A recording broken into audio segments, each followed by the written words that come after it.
Entonces, estamos leyendo el libro de En pos de la santidad de Jerry Bridges. Demasiados son los creyentes que en lugar de resistir ceden terreno en forma creciente a la constante presión del mundo.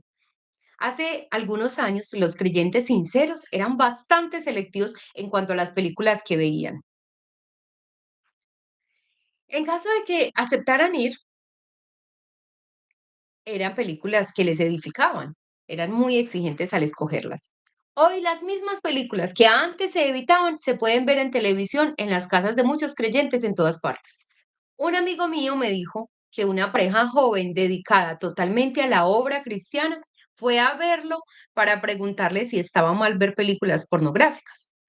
El solo hecho de que contemplaban la posibilidad es indicio de la medida en que el mundo ha infectado la mente de los creyentes. La música que escuchamos con frecuencia interpreta el mensaje del mundo y el mundo se vale del medio musical para meternos en su molde. Y el creyente no puede menos que sentirse paulatinamente influido si escucha constantemente la música del mundo. No hay que decir tal vez que los creyentes han de abstenerse de escuchar o prestar oído siquiera, a veces a los cuentos, a los chistes de doble intención, pero Pablo no podía dar por sentado esto en las iglesias primitivas, como tampoco podemos hacerlo nosotros en el siglo XX. Escuchemos la clara advertencia de Pablo en cuanto a esto. Pero fornicación y toda inmundicia o avaricia, ni aun se nombre entre vosotros como conviene a santos, ni palabras deshonestas, ni necedades, ni truanerías que no convienen, sino antes bien acción de gracias. Eso dice Efesios 5 3 al 4. Inmundicia, ni aun se nombre entre vosotros. Es una frase que elimina totalmente todo hablar sugestivo para el que quiera vivir una vida de santidad. Entonces, por eso la importancia de que tú y yo tengamos discernimiento y podamos identificar qué estamos escuchando, qué estamos leyendo, qué estamos viendo, porque como hablábamos ayer, todo en este momento quiere afectar de alguna forma nuestra identidad en el Señor, nuestras creencias. Entonces, es muy importante que nosotros seamos muy sensibles a esas cosas y podamos detectarlas, podamos identificarlas y podamos abstenernos de muchas cosas que sabemos que nos edifican. No hay necesidad de que ni un líder religioso, ni un amigo, no sé, una persona te diga esa lista. Tú mismo en tu relación con Dios vas identificando qué cosas a ti te apartan de Dios. En tu relación con Dios, qué cosas te alejan del Señor, sientes que cada vez que ves eso, escuchas eso, tu relación con Dios no se afirma, no se afianza, sino que al contrario, como que se enfría la relación con el Señor. Entonces, es supremamente importante tener ese discernimiento para que podamos evitar esas cosas.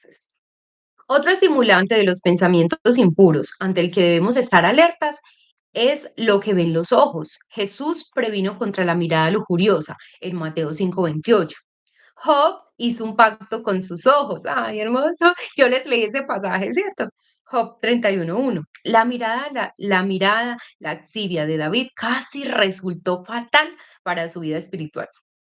La mirada de laxivia de David casi resultó fatal para su vida espiritual, pero resultó fatal para la vida de su hijo, ¿cierto? La vida física de su hijo. Entonces, como una cosa que a veces no le prestamos mucha atención. Ay, solo miré, no le prestamos mucha atención, pero ¿cómo puede eso traer otras consecuencias? La historia de David está en 2 de Samuel 11:2.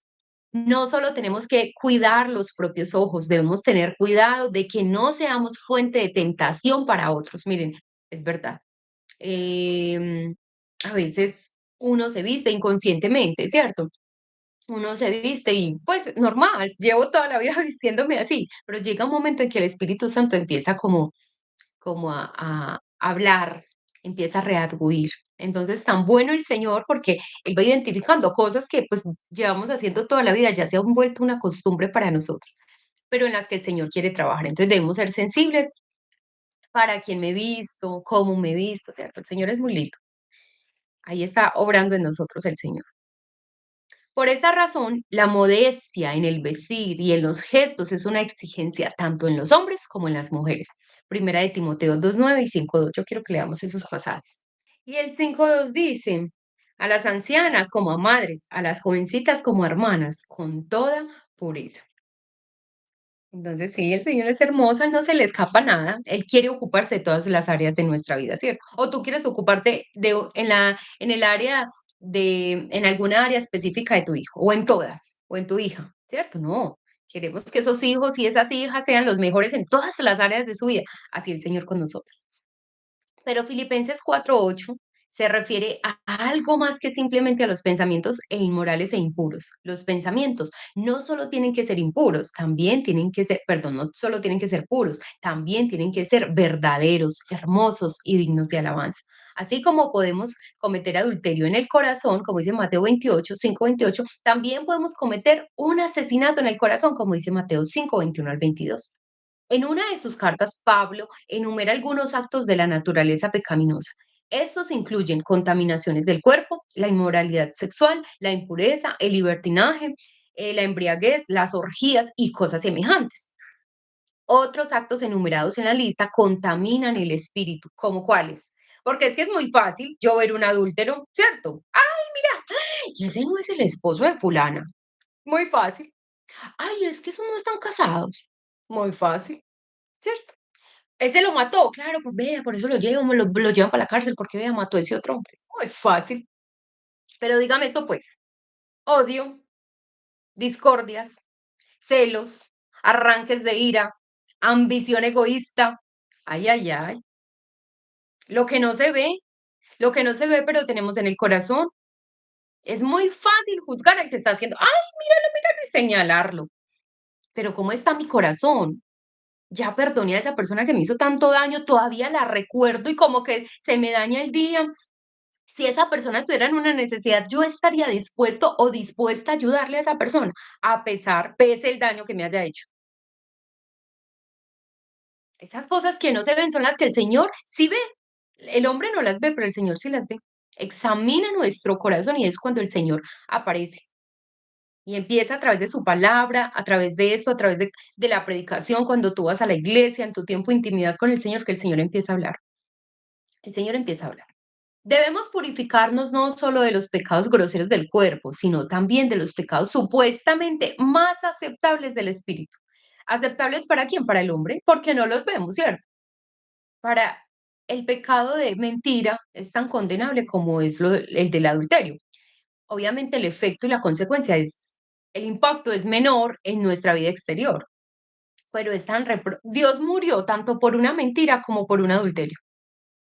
El Señor Jesús murió en la cruz por nuestras mentiras y por nuestros pecados más escandalosos a nuestros ojos.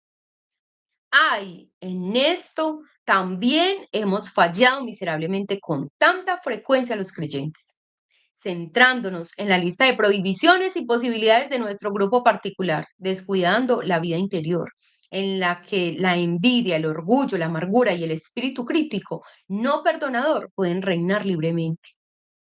Por eso tú y yo no podemos, miren, el Señor a cada uno en su momento le va tratando y los vamos a ir identificando en nuestra comunión con el Señor. El Señor nos va hablando, como les digo, no se le pasa nada por alto. Entonces, el Señor no pasa nada por alto, ¿cierto? Y ahí nos va mostrando en qué áreas de nuestra vida hay que seguir trabajando. El hermano mayor en el relato del hijo pródigo, perdón, en Lucas 15, es un ejemplo clásico de una persona que llevaba una vida externa ejemplar, pero que en realidad se consumía de envidia y de un sentido de justicia propia. Podía jactarse de no haber desobedecido nunca los mandamientos de su padre, pero sus celos y su ira ante el gozo que experimentó su padre con motivo del regreso de su hermano pródigo lo señalan hasta el día de hoy como un ejemplo que debe ser rechazado más bien que seguido. Porque el hijo pródigo se va, ¿cierto? Un hijo se va de casa, no obedece al padre, derrocha lo que se le dio, el otro se queda. Pero cuando el hermano regresa, no se alegra con él, ni con el papá. Ay, qué bueno, ¿cómo que volvió mi hermano? ¿Y cómo le fue? ¿Cómo estamos de preocupados, no? ¿Cómo que mataste becerro para él y a mí nunca me has dado nada? ¿Cómo que le hiciste fiesta a mi hermano? ¿Qué había en su corazón, cierto? El otro lo exteriorizó, se fue a andar la calle, a vivir, a experimentar cosas, a vivir la vida, él creería. Pero el otro estaba con su corazón lleno de celos, de amargura, en lugar de alegrarse por su hermano. Y así nos pasa a ti y a mí. Entonces, a veces yo siempre, siempre hago énfasis en esto. Tú y yo no podemos minimizar nuestro pecado. Y porque es muy fácil hacer que nuestro pecado se vea pequeñito, no es que lo que yo hice. Eso ni se nota, pero en lo que hace el otro, lo que hace el otro no tiene perdón de Dios ni siquiera. Es tan grave que ni Dios lo puede perdonar. Siempre que tú y yo vamos a pensar así, siempre, siempre que nuestra mente carnal diga, no, pero lo que tú hiciste, miren, es un argumento del enemigo. Y siempre que vamos a pensar así, quiero que pienses, y por eso, que para mí es tan supuestamente insignificante, murió mi Señor Jesús en la cruz. Eso le costó la vida a mi Señor Jesús en la cruz. Yo creo que eso nos va a enseñar a dimensionar un poquito más la gravedad de nuestras faltas. El espíritu de la envidia estaba en la base de la guerra implacable que el rey Saúl le hizo a David. Inicialmente, Saúl estaba sumamente complacido con David, él estaba feliz. ¡Ay, este Salvador que nos mató, ese gigante! ¡Qué maravilla! A tal punto que lo puso sobre todos sus hombres de guerra. Pero un día Saúl oyó que las mujeres de Israel cantaban. Saúl hirió a sus miles y David a sus 10.000. En primera de Samuel 18:7. Saúl se enojó mucho cuando oyó que atribuían 10.000 a David y a él solo miles. Y dice la escritura, y desde aquel día Saúl no miró con buenos ojos a David. En primera de Samuel 18:9. Mira cómo es fácil dejar cargar nuestro corazón, dejar dañar nuestro corazón. ¿Cómo es fácil? Dios nos ha colocado a cada uno en el cuerpo de Cristo como le ha placido a Él, como dice 1 Corintios 12:18, y nos ha asignado a cada uno un lugar en la vida, como dice 1 Corintios 7:17. Pero cada uno como el Señor le repartió y como Dios llamó a cada uno, así haga. Esto ordeno en todas las iglesias. Así como el Señor nos llamó, tú y yo no tenemos que sentir envidia de nadie. Somos tan exclusivos. Yo hice ahorita, publicaba en las redes un video. Yo decía, tú eres tan único, tan única, exclusivo, exclusiva. Y Dios tiene tanta imaginación que no repitió el molde, Él no necesita moldes. Ve, búscame uno que haya nacido hace 2000 años para que no vean pues que lo repetimos. No. Entonces, algunos Dios les ha asignado un lugar de prominencia, a otros en otro lugar, obscuridad. Algunos un lugar de riqueza, a otros un lugar de luchas diarias para poder subsistir. Mas cualquiera que sea nuestra situación o lugar en la vida y en el cuerpo de Cristo, siempre existe la tentación de envidiar a alguien. El hermano mayor algún día habría de heredar todas las posesiones de su padre y sin embargo se puso celoso por el banquete en celebración del retorno de su hermano menor. Saúl era rey sobre todo Israel, pero no podía aguantar que alguna otra persona recibiera más alabanza que él. El Señor guarde nuestro corazón porque se amarga el corazón del hombre cuando se llena de envidia. Nos amargamos, dejamos de ver las cosas buenas de la otra persona. A Saúl se le olvidó todo lo que David había hecho, se le olvidó la lealtad de David. A este hermano se le olvidó que es mi hermano, hace cuánto no lo veía. ¿Cómo se nos olvida de fácil las cosas cuando dejamos que entren raíces de amargura en nuestro corazón, de envidia, de celos? Y dejamos de ver las cosas buenas de las otras personas, que siempre la gente tiene cosas buenas, no importa qué tan malo pueda aparentar, aparentemente ser, pero siempre tenemos algo bueno. Pero cuando estamos así llenos de amargura, de celos, de ira, no podemos, miren, se nubla la visión y no podemos ver nada bueno en la otra persona. Señor, muchas gracias por este tiempo. Nosotros tenemos que reconocer, quiero que ahí donde tú estás, hables con Dios y digas, Señor, yo quiero ser muy sincero, yo quiero ser muy sincera. A veces he minimizado, Señor, eh, el, como el tamaño, Señor, la dimensión de mis pecados. Los he visto como poca cosa, los he naturalizado. Se me hace más fácil ver el error del otro, Señor, y no el mío. Y juzgo fácilmente lo que a simple vista se ve, pero no he sido autocrítico, autocrítica, Señor, con mis pecados, de celos, de iras, de enojos, de envidia, de egoísmo, Señor. Y hoy te pido perdón por eso. Dile al Señor, Señor, yo te pido perdón por eso. Quiero escandalizarme de mis pecados, Señor. Quiero escandalizarme yo misma de mis pecados para evitar, Señor, incurrir en ellos. Quiero entender y dimensionar, Señor, cómo los ves tú, para yo correr y huir de ellos, Señor, cada vez que se me presenten. Señor, ayúdanos en nuestra debilidad, Señor. Te lo rogamos. Tú quieres perfeccionar tu carácter en nosotros y nosotros queremos estar dispuestos y dispuestas a que lo hagas. Sabemos que en el proceso tú nos vas a ir mostrando qué cosas, Señor, que tu Espíritu Santo va redarguyendo y vas abriéndonos los ojos. Pero queremos tener un corazón humilde y una actitud humilde para poder escucharte, discernir, Señor, y actuar conforme a tu buena voluntad, Señor. Para que tú sonrías cuando nos veas. Te lo pedimos en el nombre de Jesús. Amén y amén.